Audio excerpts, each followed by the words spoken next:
Welcome to another soul-stirring episode of Achievement, your weekly show on the Achievement channel, Nigeria's 100% motivational TV station. We are coming to you from the School of Eloquence Studio in Ikoyi, Lagos. This program is dedicated to men, fathers, leaders, dreamers who are facing life's real challenges and need the fuel to push forward. At Achievement, we uplift, encourage, and inspire men to live with purpose, lead with strength, and rise above every setback. Today's topic is resilience, standing strong in tough times. We are diving into what it means to be truly resilient, how to bend without breaking, how to fall but rise even stronger. Joining me today are two exceptional guests. Mr. Austin Onono, a leadership expert, entrepreneur, and humanitarian. He's a former factory inspector, a veteran corporate leader, and the current CEO of Nutrify Farms Limited. His 25-year service in Lions Club International includes leading life-changing health projects across Nigeria. Austin is a builder of both people and institutions. And we also have Mr. Aseph Kolawole Agbeyihane, a chartered accountant, a public speaker, and grassroots politician. He has served in various political leadership roles and is deeply committed to youth empowerment and also women's development through his foundation. He's also a financial consultant and public affairs analyst. Let's dive into a conversation that will empower you to stay the course, even in the storms of life. Gentlemen, thank you for coming on the show. Thank you very much. It's a wonderful profile, and I'm happy to be in this moment right now. And I'll ask from the very basics. Let me start with Mr. Aseph. How do you define resilience? Personally, what's resilience to you? For me, the resilience is ability to cope, to adapt, and also move forward from there. Can I have your take, please? Yes, it's your ability to tolerate, it's your ability to overcome, and it's also your ability to grow and respond to adversity. It's about survival and growth. You have to endeavor to survive in the moment and then find a way to get past it. I love that. So I'll ask you directly, Mr. Austin. From your profile, it's obvious that you've gone through different sectors. And from your definition of resilience, I can see that you're actually very, very resilient. So what was the most difficult moment and how did you transition? How did you overcome it? How can you align these moments to express it that, okay, I'm learning from you now. This was the toughest. How did you go? How did you overcome it? Okay, I think maybe one of my most difficult turnaround jobs was when I was divisional chief executive of Technical Products and Leasing Services, John Holt's PLC. I think it was primarily the weight of expectation from the outcome of the job based on the impact it was likely to have on the business. So it was like a lot was resting on your shoulders and you had to do this. And then in the course of executing the turnaround, I discovered that I needed to spend a lot of time to get it done. So it wasn't just the time you were interfacing with people in the office. It was time before and time after that interface. So I found myself at some point, for a long period of time, working for about 19 hours every day. So I think that was the toughest period. And how I got over that was to motivate myself. I broke the overall objective down into smaller achievable goals. So as we were accomplishing one small goal after the other, I was getting more and more motivated, apart from, of course, ensuring that you were properly exercised and all. Wow, that's some standards that I hope people can actually emulate. But 19 hours is a lot. It's really a lot. It's ridiculous. I live on the peninsula, and then the Lekki Expressway was being built. So I had to leave home at 5 a.m. latest in the morning.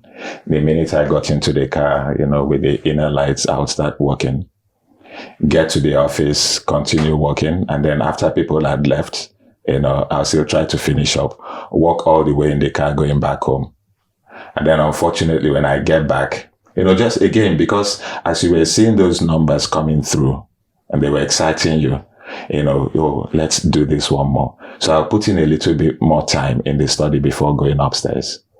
And that's why, it became 19 hours very, very quickly before I realized it. Wow. Mr. Aseph, I want to dig deep into your own moments too. And I'm sure you have a lot of them because you've been in the political sector. You've done a lot of primaries. We're in Nigeria, so we understand what happens. So I'll ask you this question personally. And I want you to, take a moment and, feel it in. How have you been able to cope? Or for better use of the word, how have you been able to endure and go through these setbacks? How are you overcoming it? Because I've seen your profile. It's deep. So how did you do it? And you are not looking like what you've been through, if I want to use that word. You carry yourself so well with so much grace and compassion and panache. You are calm. You are not even showing it. So how have you been able to get through these setbacks and upsets, if I will use that word? I think a lot of factors played out. One, like the popular say, when there's no purpose, there's bound to be an abuse. One, a purpose is driving you. Then you have no reason to let go because that becomes the inner driving force. Correct. Then number two is also that a positive mindset. You already have a mindset that something is achievable. Then number three, knowledge is power. Even in the Bible in all your getting, get knowledge. And then when you get that knowledge, then the next step is understanding of the knowledge you got and then the wisdom, ability to apply it. Because, for example, in the political system, one of my focus is that I have that inner voice that I'm among the people that will make Nigeria better. Because you run to USA, you run to Canada, you run to UK, some people pay the sacrifice that made that place stand today.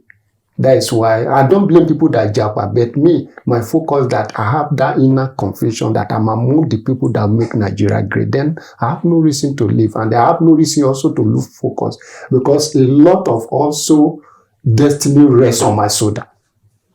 Because whatever you are doing is not for yourself, you are doing it for others. Even the scripture also says, those that steal should steal no more, so that they should walk. Can you imagine? And get to give order. He's not even thinking of you because your own case is settled. You are in the kitchen cooking. And you know the one that will determine how the food is served. You already taste, you already feel, even the aroma already, you are satisfied. Then that positive mindset that, no, something will just work. After all, if it didn't work, you change your strategy. Correct. Nobody that succeeds, even most of the people that are successful today, their number of failures were more than their success. Because you learn from that and then you move on. That is deep. That is reassuring. And I want you to, in that flow, talk about the next question. I want you to just say this.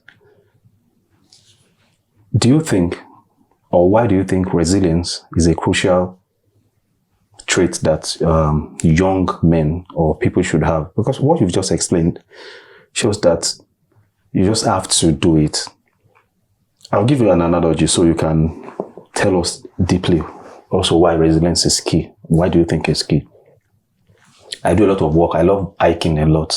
And I've done some hiking in places in Europe where our guide would tell me that we're like 4 hours into the woods. This particular tree has been planted for 1,200 years. So it means that Greek proverb of planting trees that you won't be under for the next generation, for posterity, which is why I love what you've just said. So why do you think resilience, like you've exemplified now, is key trait that people should have, especially the young generation, for you to succeed?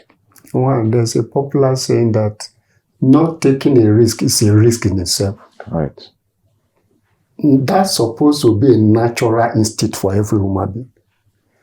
I used to give an example. If rain is falling and an animal is under it, do you know you begin to move, looking for where the rain will not touch him. Once you get there, we stop. But as a human being, you can observe your environment and be able to know where to hide. But like animal is testing the water, is testing on to get wet. As a human being, that resilience is supposed to be a natural trait. Because what I mentioned also knowledge earlier on, every human being in life must give attention to reading. Every successful man, when you pick their biography, you will be surprised. You'll be amazed what they passed through. Even in my journey in life, one of the books that helped me is the book they call The God's General. When I read that book, I didn't even know the importance of that book until when I have one of the challenges in life. And I remember that if these great people suffer something like this, then you are just a baby. That means we must establish that resilience for we to survive. Nobody that became successful in life that doesn't pass through one pains or the other, that means it's a natural thing. If we now narrow it down to Nigeria now, it's more tougher. Thank God when Mr. Austin was addressing my son, their generation is more difficult than when we were growing up. Right. Sometimes I feel pity for them, but they need to also develop more because at this age now they have access to more information than us. How they utilize those informations is very key for their resilience and survival. Mr. Austin, I must have your take that because of your... I want to approve you based on your experience. So why do you think this resilience is a must-have, not a nice-to-have for this generation? Based more on what I see now, and what I can deduce from the experience I've had. This is a social media generation. And there's a lot of pressure on people, especially the younger ones now, that didn't exist before. Because your scope was limited to a few people. But with social media, you're exposed to a lot of people. You also now can't control what people are posting. So a lot of what is being posted is very far from the truth. Unfortunately, people consume the things that are posted and then try to measure their own performance against what they are seeing, not realizing that a lot of them are really false. So that puts a lot of pressure. As a matter of fact, not just the younger people, but everybody, who is not self-confident. And it's everyone, it's men, it's women. Now, matters are not helped by the fact that our value system is also now upside down. So the people who espouse to the pristine and traditional values, that we all cherish, are now being made to look as stupid, as slow, and as unsuccessful. Mr. Aseph just mentioned reading and knowledge. All right. What you see today is that, guy, look, forget that matter of reading, shine your eye, clear road, make it, whatever is the case. And then you can buy all the doctors you want. You can buy all the lawyers that you need. And this is what people are being made to believe is real. It's now become the reality.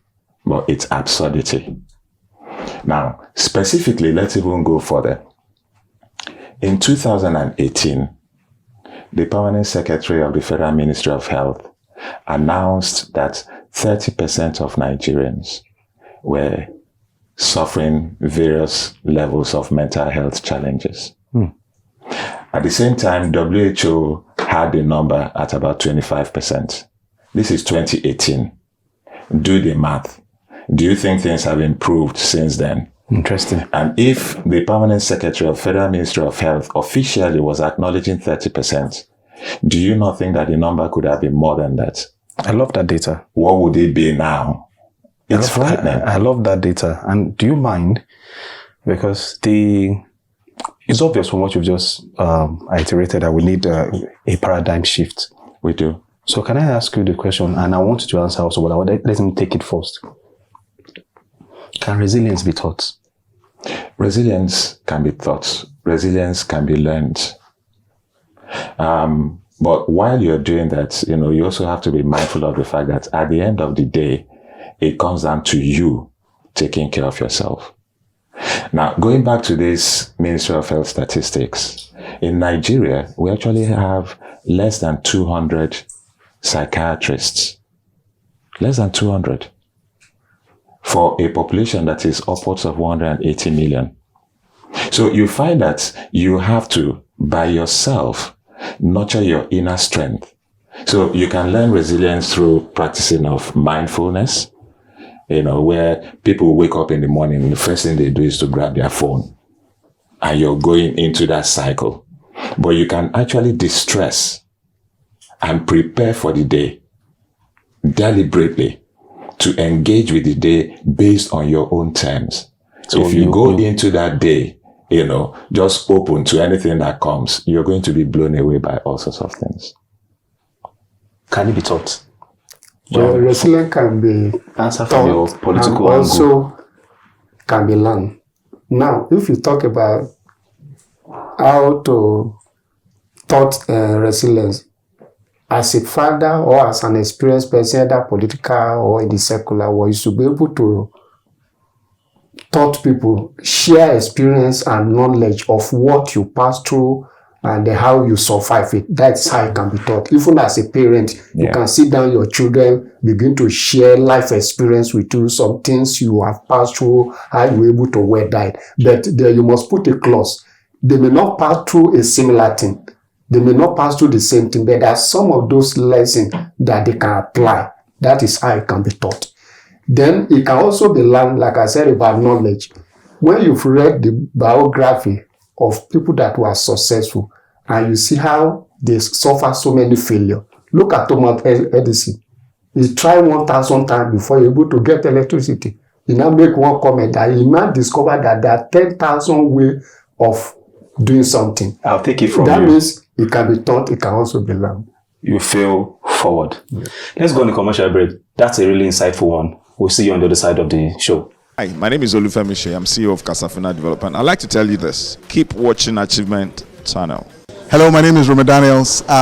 This is Achievement Channel. Please keep watching Achievement Channel, the first and only motivational channel in the country.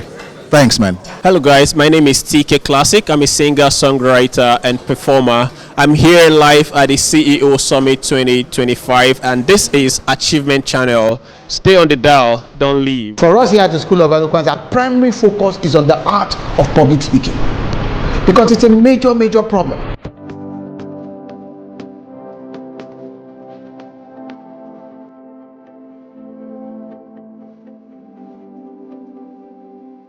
And public speaking, we must understand, is the raw art of speaker to audience oral communication. I got a lot more than I actually expected. I have overcome the fears I used to have. The more you speak, the better you are at speaking. School of Eloquence is the place you can be, and there's a turnaround. That change you are expecting, you get it there. Welcome back to the other side of the show. I'm sure you were itchy to see how it goes out. That's how we're also feeling here. Miss Austin. Yes. Resilience means reinvention.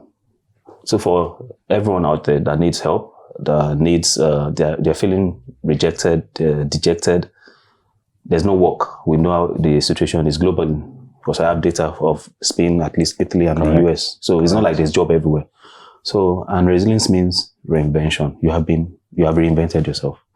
Simply put, I'm sure a lot of our viewers will go and look you up. So how do you explain? How do you advise? I think that's what. How do you advise the younger generation to pull through whatever circumstances they find themselves? Thank you very much. First of all, contentment works for me. Contentment has helped to ground me. And if people can build that contentment in themselves, it helps to prevent you from falling off the wagon, first of all. And then it's never too late to start all over. At some point, you have to make a conscious effort to stop digging. You know how you're digging a hole, you keep digging and you're going further and further. At some point, you need to stop, come out and look at it. It's almost like somebody drowning. When you're drowning in a river, you keep thrashing, you're dissipating energy, you're likely to take off faster. But if you were to actually slow down and tread water, allow the water to carry you, you have time to think, you have time to see whether there is something that you can support yourself with. And then maybe the water can even carry you to safety. It may carry you to peril, but it will take you there much later than if you were digging. So when you slow yourself down, you have to build up your versatility. You have to be ready to try new things. You have to be able to think innovatively. Innovative thinking will help you determine those things that you can do with little capital. Because what a lot of people have challenges with now is, how do I start? Where do I find the money? But there are things that people can do, but you need to just lose yourself, first of all. Get yourself off that pedestal. Forget who you used to be and look at what you need to become the person that you need to become. Excellent. Mr. Aseph, you are the water person. I love the analogy, the example you gave on the water part. There's something called blue ocean strategy. You are doing it when you are the first person to do it when nobody is doing it. And there's something that you are doing that I think you need to see as a trait, which I'm asking. That's why I'm asking for this. Asking you this particular question.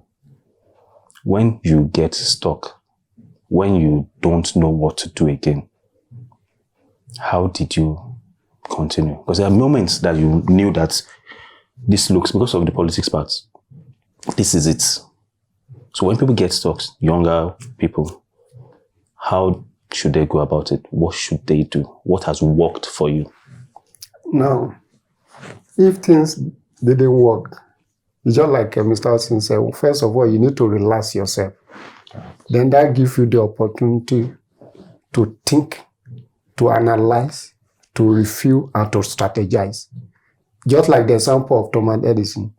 1,000 times is not a camo, it's not a joke. Somebody tried something 1,000 times. That means if it didn't work for the first time, you need to also sit down, review what you've done. Is there anything to amend? Is there anything to change? Just yesterday, a younger person chatted me up. I've referred him to 2 companies to supply his into chemical. He now say he need more business. I now asked him, I said, the area I've already recommended, what have you done with it? He said they've not called him. I said, did you sit down to review? One, is your price competitive? Is your product quality enough? Because they already have existing suppliers supply the same thing. These are the questions you need to ask. I said, thirdly, you also need to go back to those people. Why have they not patronized you? From there, you'll be able to now know how you reinvent yourself. That means if it's not working, you need to review, you need to strategize, you need to examine, and then look at what you need to amend. And then you'll be able to find a way out. You've stylishly mentioned my next question. And this is for both of you, but I'll start with you since you started it. Let's talk about support systems, faith, mentors, mentees, because some of us actually draw strength from the people we are mentoring. It has happened to me. Absolutely. I'm mentoring this person, but I actually draw strength from the person. The fact that I'm here today doing a lot, I think it swings both ways. So what is the role of support system in being resilient? What do you think? How do we need it? How far should it be applied? And is it even important? Support system, very great, very necessary, but also there's a caution. Because some people also see support system as an entitlement. That would be very bad. But naturally, we need support system. From family, from faith. Like myself, I enjoy fantastic support system from my wife, from my elder brother, from the family circle. From the faith, there was a time I had some challenges. My pastors and deacons stand beside me. One day, the deacon was talking to me. He said, do you know I've used your case to encourage someone? I was so excited. I said, that means what I was going through was also becoming a testimony to encourage someone. Then also, I've also benefited from mentor. Either far or near. You know, some people are your mentor, either because the way you read their biography, their lifestyle encourage you. But what also interests me is the aspect of the métier. Whatever you are giving out, you are getting it back more. I think there's a Yoruba proverb that says, or a general, that when you are pointing one finger at other, the remaining four come back to you. When you are mentoring people, you are the one that is even benefiting more. Because that is what is life. You are meant to give. That is why Jesus said, he said it's better to give than to receive. When you are giving, you are the one benefiting it more. I think that's in almost all the holy books. At least my son said, let me add something. Like now, if you are mentoring someone, you know, sometimes you do research on your own. Because this person that I'm going to guide, there are some things I also need to look at. Can you see how you are also benefiting? Because you can't just go as an empty person. Even though the area you've gone through, you still need to look at what are the current happening in those areas. You want to advise them. I want to take on it as a man of many parts and as someone that has grown through the ranks. Literally, that's just the word, through the ranks. What do you have to say for the support system? My main plank is faith. My faith is my main plank. I believe in God like a child. Interesting. I trust him without doubt. You know how you throw a child up? The child is laughing all the way up and laughing all the way down. Intuitively, the child knows. The child is not even thinking about whether you're going to catch him or her or not. But the child doesn't hit the ground because you're there. That's how I take God. I don't question. So when things happen that are adverse, I see it that he has allowed that to happen for a reason. So I just align with what has happened and it makes it easy for me, do you understand, to carry on. When you question and you begin to want to find the reason, oh this, oh that, then you're putting yourself ahead of what God has done. That's for me. All right. So my faith has really helped me, you know, to prevent challenges in those areas. I started early and became pretty successful, you know, at least by my own metrics, quite early. So I did not benefit from a lot of mentors. At the time, people should be mentoring me. They thought I was already doing well. But what that now did for me is that I drew strength and joy from the people I now mentored. I have a very interesting story that gladdens. In fact, I have so many stories like that, about 6. One of my house helps when I was still a bachelor, Matthew, came to my house, read all the books in the study, and would always ask for books. Long story short, put Matthew through school, HND, OND, HND, BSc. His uncle took over. Next thing he calls me, he's in Poland. What are you doing? He's doing his master's. As we speak today, Matthew has 2 doctorate degrees. It gladdens me that I played a role.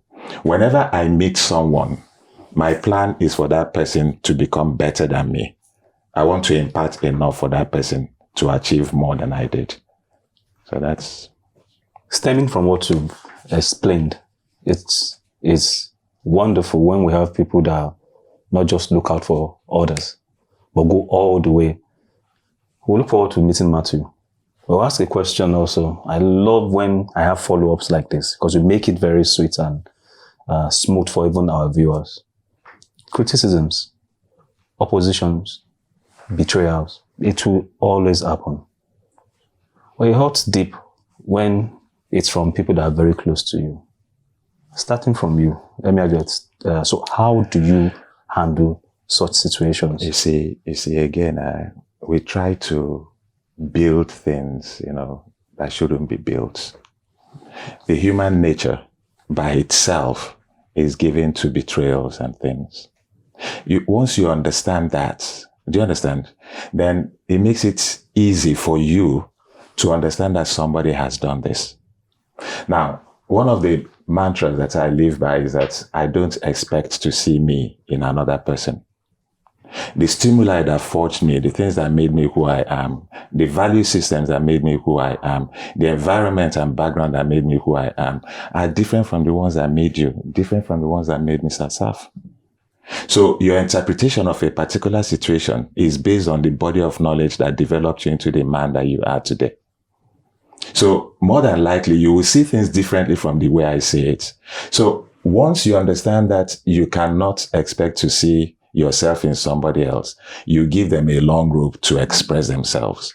In doing that, you allow room and time for tempers and everything to calm down. You allow yourself room to adapt to whatever is coming your way. So with criticisms, I listen attentively. I listen actively.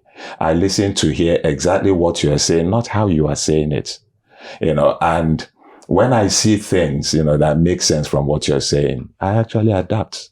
I do that. It's easy for me. When you say betrayal, yes, it's only people who are close to you that can betray you. Do you understand? Because you have invested trust in them. But if you understand that this person is also human and no one is above mistakes, sometimes people do things not necessarily having thought it through. Some people don't sit down and plan that I'm going to betray you. Some people just respond, to stimuli, and it happens. So they are just opportunistic betrayal. Sometimes it happens. But even when some people wake up in the morning and they ask themselves, whose life am I going to make miserable today? And imagine if it turns out to be you. I find it amusing how there's a lot to learn from both of you. Criticism, opposition, betrayal. You are the political guru here. How do you handle it? Even if it's from, especially when it's from people that know you, they know your story. So his experience is really deep, like you mentioned. So how do you handle your own people that are very close to you? Now, for me, out of the three, criticism, opposition, and betrayal is a little difficult. But criticism and opposition is good for every one of us.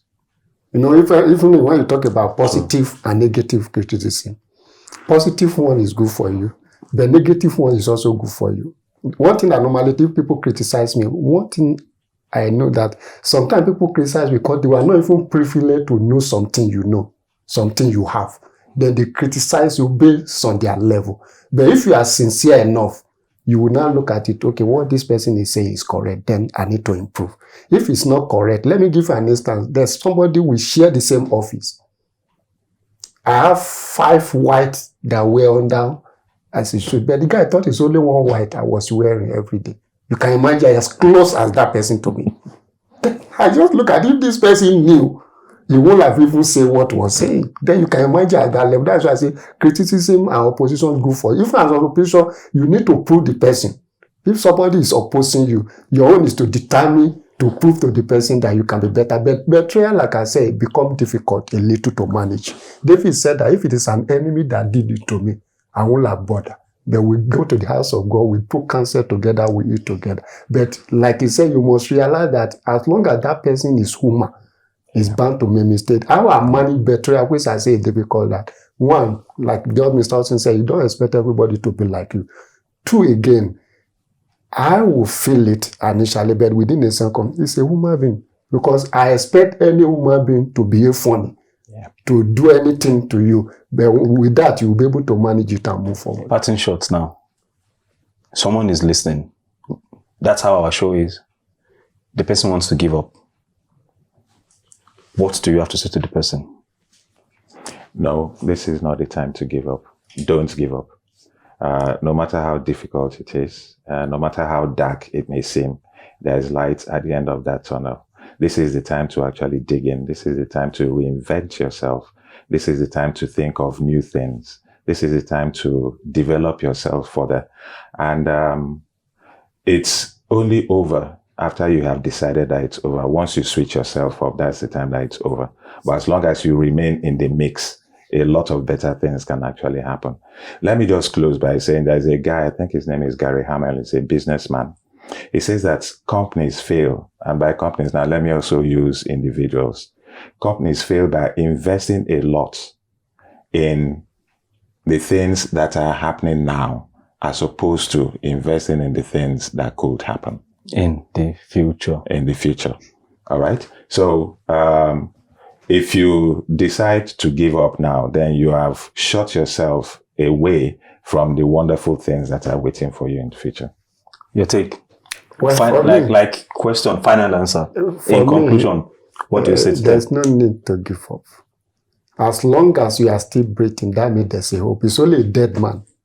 That's why they say a living dog is better than a dead lion. As long as you are alive, there's no. You can see somebody beside you that is making it. Then why can't you make it? You see somebody, if you listen to some people, you will even be surprised that your own case is a calm case. Some people are surviving a more difficult situation, and then you are shouting over a minority. But also remember, difficult time bring out the best in every human being. Nobody achieves something successful by being peaceful. When the tough time comes, it bring out the best.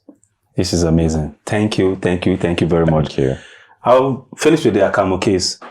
Even that Akamu is not easy to make. It means that as simple as life may look, it gets difficult. Well, you're not giving up. You are resilient and you will get to the other side. Thank you for having this show with us. Thank you so much, gentlemen. It's been a pleasure having you on the show. Thank you. What an honest and empowering conversation.